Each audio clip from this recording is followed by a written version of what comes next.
Ladies and gentlemen, first game of the tournament. Let's go. Team A versus Team B, because we are good at naming games. First map is going to be Gibraltar.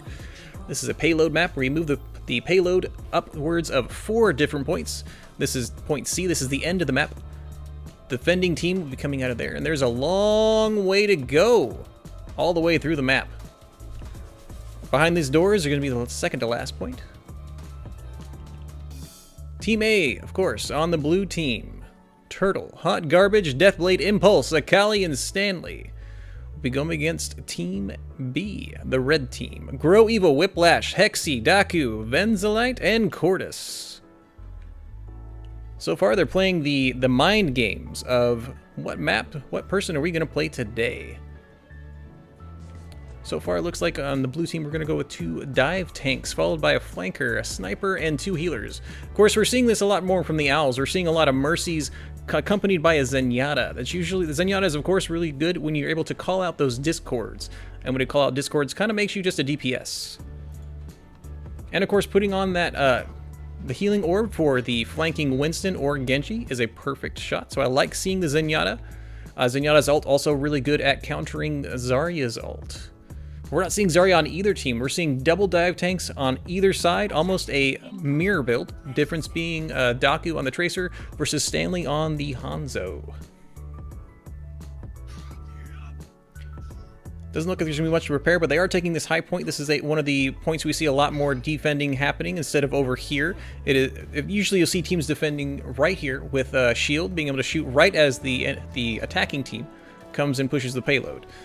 By being up here, they're able to make sure they have 0 flanking. There is no way to flank this from the side. They see both ways to get up here.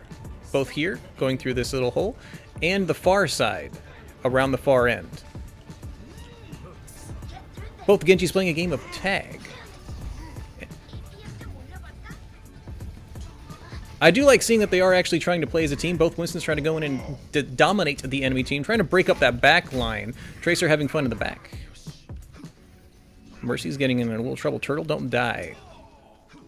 A lot of jumping around, a lot of fun and awesomeness, but we see that when, me personally, I can't play Tracer too well, but when she actually gets in there, if I can get to, here you are, 1, 2, 3.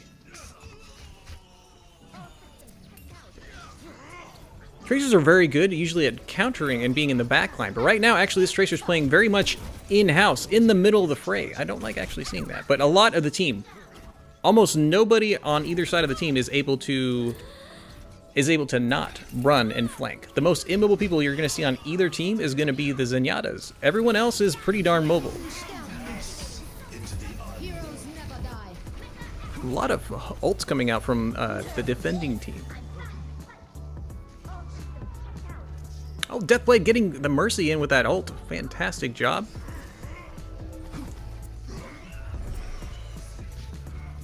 Able to push them back. Awesome sauce. Looks like defense is working swimmingly. They were able to push. Oh, they're not paying attention. Oh my goodness. Zenyatta pushing the payload unbeknownst to the defending team. Nobody has noticed yet. Zenyatta MVP Whiplash with the flank. Go, guys! Yes! He has gotten this payload, team. He's gotten this payload almost all the way. Stanley able to turn around and finally realizing, wait, Zenyatta is in here. Whatever will we do? But that was a fantastic push by Whiplash getting that out there. Genji diving in the backline, hoping to get some damage on the Mercy, but instead focusing on D.Va. Both D.Vas playing the fun game of who can damage you more when we're both being healed.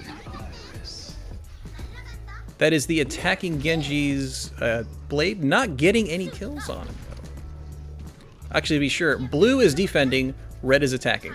So that was a defensive Blade, unable to get a new one. Vezenite showing him how to do it, how it's done.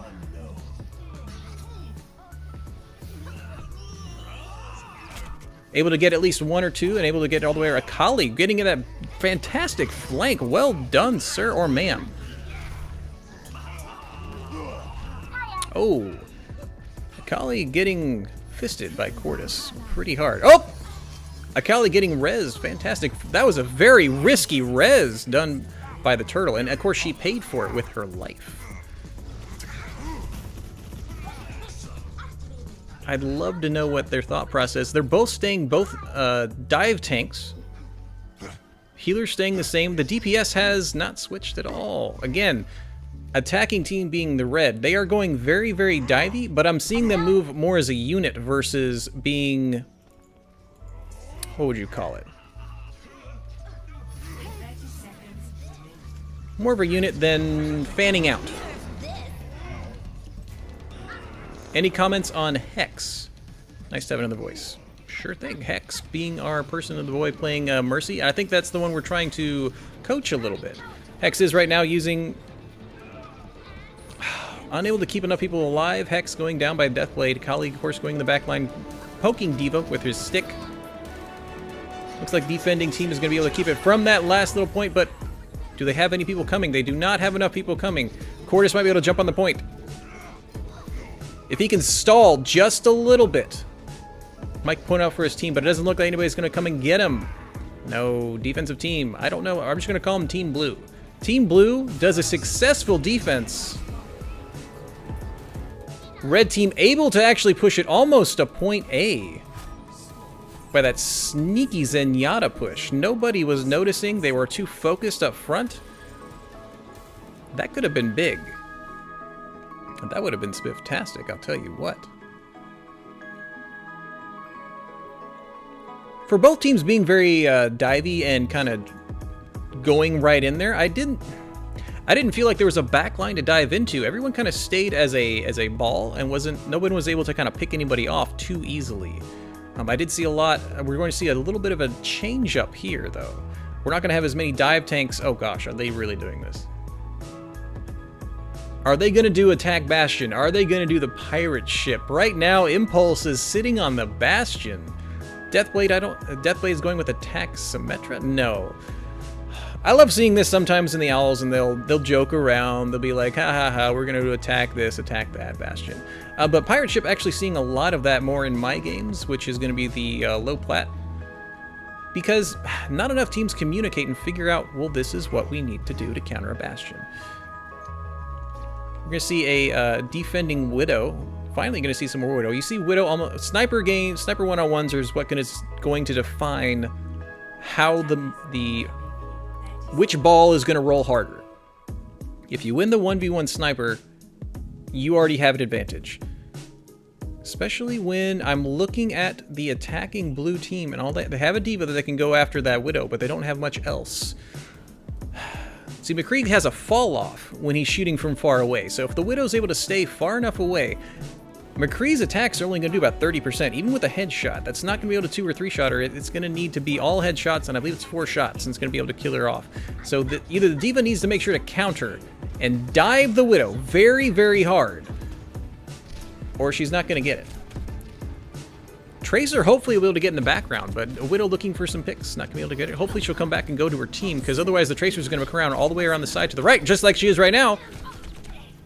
Pulling away, very nice, very nice. Able to get away, which is, you know, you don't want to stay there. Don't want to stay in the middle of Tracer. Again, see how the red team is able to kind of stay and keep the high ground. And more or less together until the Genji goes in the background. In the back line, I would have liked to see Genji and Winston go at the same time. That would have been able to disperse them a whole lot easier and hopefully get a pick, but there was no pick there. Daku getting that snipe on Turtle, though. And they almost were doing exactly what Blue did last game, which was sneak the payload. Ever so slightly. Ever so quietly. It's only Whiplash back here. Both healers are the only defenders. Where is everybody else? They are back here. Daku going down by the Zenyatta. They need to pull up a better defense than this, so we can't have both healers being the only ones there. Blue's coming in with the second wave. There goes the Bongos, hoping for the damage boost some kills. We got Stanley kicking out the monkey. We got a blade going out by Vezenite. Oh, big boom bomb from the D.Va, taking out both the tank and the damage. And right now we have hacking walls out by Daku. Looks like they will reset. Red's going to reset their defense, and Blue's going to come back together. That was almost a back cap again. That would have been great, but it's not going to happen. Not gonna happen. Daku's gonna have nothing about that, but he is set up on this beautiful perch. It's one of my favorite perches in the game, because you almost cannot get flanked. You set up your Widow Mine here on the left, you'll know when it triggers or when it's destroyed, and then you have free reign of the top. Blue still going with the double dive tank. See, what I don't like about that build is that usually if the defending team, the red team here, dives behind, they'll be able to get that Zenyatta pretty easily unless Mercy goes around and helps, but then you have no heals for the rest of the team. Turtle went down, so they're going to have to hold off until they push here. They should not push without their main healer. Oh, Impulse winning the sniper duel! Oh, Akali perfectly waiting to make sure that the defending team cannot res the Widow, so now the Widow is down, having to be re-resed and running all the way back. Trans goes out, hoping to push him forward, but nobody's on the point. They need to have somebody on the point to move it forward. They're winning the battle, but they're not pushing the point. Red team's going to have to come in real soon. They're going to come last minute. Are they going to be able to get it? Bomb goes in. All the ults start flying out. Double bomb. Deathblade able to get 2 with that, and well done, Team A. Well done, Team A. I saw a lot of good plays in there. Play of the game goes to Vezenite. Vezenite. I need to know how to say his name. I'm just going to call him Vez. Getting the Mercy. Mid-Valk. That alone was worth that ult. Well done. Well played, both teams. Shorter game, but fantastically done. That'll do it for game number 1.